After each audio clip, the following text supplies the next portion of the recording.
Good morning, dear students. Today we will discuss about the शारीरिक प्रकृति. शारीरिक प्रकृति 7 प्रकार की होती है. सप्त प्रकृत्यो भवन्ति दोषै पृथक द्विषय समस्तैश्च. अर्थात एक एक दोष से 3 प्रकार की, 2 दोषों के मिलने से द्वंद्वज 3 प्रकार की प्रकृति और तीनों दोषों के मिलने से एक सम प्रकृति. इस प्रकार से 7 प्रकार की प्रकृति होती है. वात प्रकृति, पित्त प्रकृति, कफ प्रकृति, वात पित्त प्रकृति, पित्त कफ प्रकृति और कफ वात प्रकृति एंड लास्ट इज सम वात पित्त कफ प्रकृति, सम प्रकृति जिसे कहते हैं. 2 दोषों से होने वाली प्रकृति को हम द्वंद्वज कहते हैं और 3 दोषों के मिलने से जो प्रकृति बनती है उसे सम प्रकृति कहा जाता है. इन 7 प्रकृतियों में अष्टांग हृदयकार ने हीन, मध्यम आदि श्रेणी भी बताई है. जैसे तैश्च तिस्रे प्रकृत्यो हीन, मध्यम, उत्तमा पृथक सम धातु समस्तासु श्रेष्ठा निंद्या द्विदोषजा. अर्थात वात प्रकृति हीन होती है या निकृष्ट होती है, पित्त प्रकृति मध्यम तथा कफ प्रकृति उत्तम कही गई है, सम धातुज प्रकृति श्रेष्ठ होती है और द्विदोष जो है वो निंदनीय कहलाती है. द्वंद्वज प्रकृति को निंदनीय क्यों कहा गया? द्वंद्वज प्रकृति को निंदनीय इसलिए कहा गया क्योंकि द्वंद्वज प्रकृति पुरुष में आहार विहार औषधि को निर्धारण करना मुश्किल होता है. एक दोष की चिकित्सा के अनुसार आहार विहार औषधि दी जाती है तो दूसरी ओर दूसरे दोष को वह आहार आदि प्राय विषम बनाने वाला होता है. इस कारण द्वंद्वज प्रकृति पुरुष की चिकित्सा दुष्कर या मुश्किल हो जाती है, इसलिए इन्हें निंदनीय कहा गया है. तो अब जैसे वात पित्त प्रकृति पुरुष है, उसमें वातज रोग हो गया तो उसे हमें उष्ण आहार विहार एडवाइस करना होता है. लेकिन पित्त के कारण उसका जो है उस टाइम अगर हम उष्ण आहार विहार देते हैं तो पित्त प्रबल हो जाता है, इसलिए जो है यह प्रकृति निंदनीय कही गई है. इसी प्रकार अन्य द्विदोषज प्रकृतियां जो है वो निंदनीय कही जाती हैं. फिर आती है सम धातुज प्रकृति जिसे कि हम श्रेष्ठ कहते हैं. श्रेष्ठ क्यों कहा गया? महर्षि चरक ने इसे अनआतुर कहा है क्योंकि इसमें कोई भी व्याधि वातज हो या पित्तज हो या कफज हो बलवान रूप नहीं ले पाती तथा रोगी उसे सहन भी कर लेता है. चरक कहते हैं सम जो मनुष्य हैं वो गर्भ से ही समवात पित्त कफ प्रकृति के होते हैं, कुछ वात प्रकृति के, कुछ पित्त प्रकृति के और कुछ कफ प्रकृति के होते हैं. इनमें जो सम प्रकृति के मनुष्य हैं वो अनातुर अर्थात स्वस्थ होते हैं क्योंकि उनमें कोई भी व्याधि वातज हो, पित्तज हो या कफज हो कभी हो भी जाए तो वो बहुत अधिक बलवान रूप नहीं लेती. जैसे कि अलग अलग पृथक पृथक प्रकृति पुरुष जो वात प्रकृति पुरुष हैं उसमें अगर वातज रोग हो जाए तो वो बलवान रूप ले लेता है, पित्त प्रकृति पुरुष में पित्तज रोग हो जाए तो वो बलवान रूप ले लेगा. इसी प्रकार कफ प्रकृति पुरुष में कफज रोग हो जाए तो वो बलवान रूप ले लेता है. इसलिए पृथक प्रकृति पुरुष को सदा आतुर कहा है और सम प्रकृति पुरुष को उनमें जो है वात पित्त कफ प्रॉपर प्रोपोर्शन में रहते हैं. इस वजह से उनमें जैसे वात का रोग हो जाए तो भी बहुत ज्यादा बलवान रूप नहीं लेता क्योंकि पित्त और कफ भी है उस व्यक्ति में, और पित्त रोग हो जाए, पित्तज रोग हो जाए तो वो भी बलवान रूप नहीं लेता. इसी प्रकार कफज रोग हो जाए तो वो भी बलवान रूप नहीं लेता, इसलिए ये अनातुर कहलाते हैं. आगे हम अगर सुश्रुताचार्य आगे कहते हैं कि प्रकृतियां स्थिर होती हैं, इनका कोप या क्षय नहीं होता है. प्रकोपो व अन्य भावो व क्षयो व ना उपजायते प्रकृति नाम स्वभावेन जायते तु गतायुष्य. अर्थात प्रकृतियों का प्रकोप उदाहरणतः सामान्यतः वातल से तीव्र वातल होना या सामान्य पित्तल प्रकृति है और वो तीव्र पित्तल होना आदि, ये ऐसा नहीं होता. प्रकृति का अन्य भाव जैसे कि वात प्रकृति का पित्त प्रकृति या कफ प्रकृति में कन्वर्ट हो जाना, ऐसा भी नहीं होता. और प्रकृति का क्षय जैसे सामान्य वात प्रकृति का अल्प वात प्रकृति हो जाना, सामान्य पित्त प्रकृति का अल्प पित्त प्रकृति हो जाना, सामान्य कफ प्रकृति का अल्प कफ प्रकृति हो जाना, ये सब परिवर्तन स्वाभाविक नहीं होते। स्वभाव से प्रकृति के भावों में वृद्धि, ह्रास अथवा अन्य भाव में परिवर्तन नहीं होता।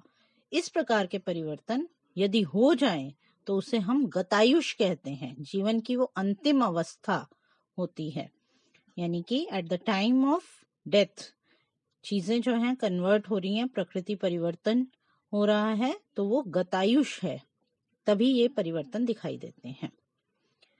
तो ये शारीरिक प्रकृति का थोड़ा सा जनरल कंसेप्ट है। अब हम एक एक प्रकृति की बात करें तो वात प्रकृति पुरुष के लक्षण क्या होते हैं उसे समझते हैं। अल्पकेशय कृशो रुक्षो वाचालश चल मानसय आकाशचारी स्वप्नेशु वात प्रकृति को नर। आचार्य शारंगधर कहते हैं कि वात प्रकृति पुरुष के केश अल्प होते हैं, वह कृश एवं रूक्ष शरीर वाला होता है, वाचाल होता है, वाचाल का मतलब होता है बहुत बोलने वाला, तथा चंचल मन वाला होता है, वह स्वप्न में आकाश में विचरण करता है।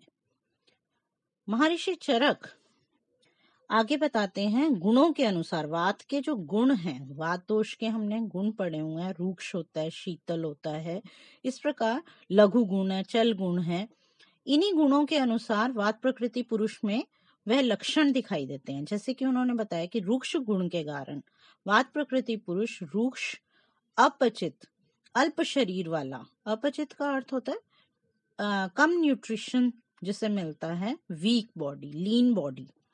हमेशा रूक्ष और क्षाम बैठा हुआ स्वर होता है, क्षीण, सख्त, जर्जर, फटा हुआ, रुक रुक कर बोलने वाला, फटा हुआ स्वर होता है, तथा जागरूक यानी कि अल्प निद्रा वाला। जागरूक का यहाँ अर्थ लिया गया अल्प निद्रा वाला होता है। उन्होंने बताया कि लघु गुण के कारण लघु एवं चपल गति एवं चेष्टा वाला होता है तथा लघु आहार विहार करने वाला होता है। चल गुण के कारण, वात के चल गुण के कारण वात प्रकृति पुरुष की संधि, अक्षी, भ्रू, हनु, ओष्ठ, जिवा, सिर, कंधे एवं हाथ पैर अनवस्थित, गतिशील एवं अस्थिर रहते हैं। शीघ्र गुण के कारण कार्य में शीघ्रता करते हैं। शोभ, दुख, त्रास, राग, विराग जैसे मानसिक विकार शीघ्र ही उत्पन्न हो जाते हैं, मतलब बहुत जल्दी भयभीत हो जाता है, डरने लगता है। फिर आगे कहा श्रुत ग्राहीणो अल्प स्मृत्यश्च, अर्थात सुनी हुई बात को शीघ्र ग्रहण कर लेता है और शीघ्र ही भूल भी जाता है। शीत गुण के कारण शीत को सहन नहीं कर पाते, शीतजन्य रोग होते हैं तथा स्तंभ उत्पन्न होता है। स्तंभ का मतलब होता है अंगों में जकड़ाहट उत्पन्न होती है शीत गुण के कारण। परुष गुण के कारण केश, श्मश्रु, रोम, नख, दशन, दशन यानी दांत, वदन, वदन यानी पानी, पाद, संपरुष या खर खुरदुरे हो जाते हैं। परुष का अर्थ खर या खुरदुरे हो जाते हैं, रफ होते हैं।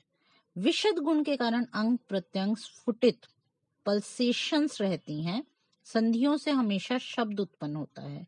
इस प्रकार वात प्रकृति पुरुष अल्प बल, अल्पायु, अल्प संतान, अल्प साधन तथा अल्प धन वाले होते हैं। आचार्य सुश्रुत अनुसार ये तो चरक ने जो लक्षण बताए वात दोष के जो गुण हैं उसके अनुसार वात प्रकृति पुरुष के लक्षण बताए। सुश्रुत ने कहा कि वात प्रकृति पुरुष अत्यंत जागने वाले होते हैं, ठंडे पदार्थों से द्वेष करने वाले होते हैं, दुर्भग, दुर्भग का अर्थ होता है कुरूप, यानी कि जिनका रूप जो है वो सुंदर नहीं है। मत्सरी, मत्सरी का मतलब होता है द्वेषी या थीफ जैसी चोरी चकारी करने वाली प्रवृत्ति होती है जिनकी। अनार्य कहा, अनार्य का मतलब होता है दुष्ट प्रकृति वाले या नो मोरल वैल्यूज, जिनमें मोरल वैल्यूज नहीं है। गंधर्व चित्त, गंधर्व चित्त मतलब गायन वाद्य में इच्छा रखने वाले, गाना गाने वाले रहते हैं और वाद्य म्यूजिक में इंटरेस्ट रहता है इनका। फटे हुए हाथ पैर वाले, अति रूक्ष श्मश्रु, नख केश दांतों से नखों को खाने वाले होते हैं। वात प्रकृति पुरुष अस्थिर बुद्धि वाले, विचारों में इनकी इंस्टेबिलिटी रहती है, इंस्टेबल थॉट्स होते हैं इनके। चंचल दृष्टि, मंद रत्न धन तथा मंद मित्रों वाला होता है। असंबंध वार्ता, इलॉजिकल कन्वर्सेशंस करने वाले होते हैं। वात प्रकृति पुरुष जो हैं उनकी तुलना की गई है किसकी प्रकृति से? बकरी, अज यानी बकरी, श्रृगाल, खरगोश, चूहा, ऊंट, कुत्ता, गिद्ध, कौआ, गधे के स्वभाव वाला होता है। अब आचार्य वाग्भट ने यहाँ क्या कहा? आचार्य वाग्भट कहते हैं कि वात प्रकृति पुरुष के केश एवं गात्र जो हैं वो स्फुटित एवं धूसर होते हैं। स्फुटित का मतलब क्रैक्ड, धूसर मतलब डस्की या लस्टरलेस केश होते हैं, और वे शीत द्वेषी होते हैं। शीत द्वेषी सुश्रुत ने भी जैसे कि बताया। चल, धृति, स्मृति, बुद्धि, चेष्टा, इनकी जो है इस प्रकार की धृति, अगर हम बात करें थिंकिंग जो है, मेमोरी, इंटेलिजेंस, एक्टिविटीज, ये सब जो है अनस्टेडी होती हैं। बहुप्रलापा, बहुत बोलने वाले होते हैं। फिर कहा अल्प वित्त बल, जीवित निद्रा यानी लिटिल ऑफ वेल्थ, वेल्थ भी कम है, वित्त भी कम है, बल भी कम है, स्ट्रेंथ कम है, यानी जीवन लाइफ स्पैन भी शॉर्ट होता है, और निद्रा स्लीप भी कम होती है। सक्त, सन्न, चल, जर्जर वाच्य है, obstructed, interrupted, unsteady, harsh voice वाले होते हैं। नास्तिक होते हैं, विलासी होते हैं, विलासी का मतलब प्लेजर सीकिंग होते हैं, यानी गीत, हास्य, मृग्य, कलिलोल कहा, कलिलोल का मतलब होता है गैम्बलिंग, तो गीत, हास्य, music, humour, hunting and gambling में इंटरेस्ट रखते हैं। मधुर, अम्ल, कटु और उष्ण आहार प्रेमी होते हैं। कृश होते हैं, दीर्घकृत्या यानी कि दीर्घाकृत्या यानी टॉल होते हैं। इनकी संधियों में से चलते हुए आवाज आती है। वात प्रकृति पुरुष न दृढ़ होते हैं, ना ही दृढ़ मतलब स्टेबल नहीं होते किसी भी चीज में, ना जितेंद्रिय होते हैं, अपनी इंद्रियों को कंट्रोल नहीं कर पाते हैं, ना आर्य होते हैं यानी मोरल वैल्यूज नहीं होती, ना ही कांत प्रिय होते हैं, that means not civilised, not liked by women, can't control their senses and are not steady at their thoughts. They don't have many children also. आचार्य वाग्भट ने नेत्रों के बारे में विशिष्ट रूप से कहा है कि इनके नेत्र खर, धूसर, वृत्त, अरुण, खर का मतलब होता है रफ, धूसर यानी लस्टरलेस, वृत्त राउंड होते हैं, अरुण मतलब अनप्लीजेंट होते हैं, मृतोपमम, यहाँ वर्ड लिया मृतोपमम जिसका मतलब है resemble that of the dead person. उन्मीलितानी भवंती सुप्ते, लिड्स जो हैं, आईलिड्स जो हैं kept open while sleeping, सोते समय जो इनकी वो ओपन रहती हैं थोड़ी सी। स्वप्न में क्या देखते हैं? शिला, वृक्ष एवं आकाश में भ्रमण करते हैं। इसके अतिरिक्त ये अधन्य, अधन्य मतलब धन्यवान, अनलकी रहते हैं। मृत्सर आत्मता कहा, मृत्सर आत्मता पहले भी जैसे बताया थीफ वाली, चोरी चकारी वाली प्रवृत्ति होती है इनकी, और इनकी तुलना कुत्ते, श्रृगाल, ऊंट, गिद्ध, चूहे, कौवे, खरगोश जैसे पशुओं से की गई।